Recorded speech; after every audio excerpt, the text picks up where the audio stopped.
कणकवलीत नितेश राणेंना धक्का बसलाय। आत्ताची मोठी बातमी, शहर विकास आघाडीचे संदेश पारकर विजयी झालेले आहेत। कणकवलीमध्ये नितेश राणेंना जोरदार धक्का बसलेला आहे। भाजपच्या विजयाचा विश्वास व्यक्त केला होता नितेश राणे यांनी, मात्र त्याच कणकवलीमध्ये भाजपच्या नितेश राणे यांना जोरदार धक्का बसलाय।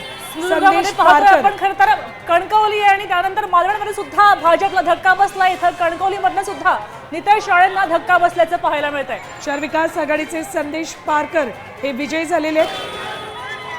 सुरुवातीपासूनच संदेश पारकर यांचं पारडं जड दिसत होतं। कणकवलीमध्ये नितेश राणेंना जोरदार धक्का दिलेला आहे शहर विकास आघाडीनं।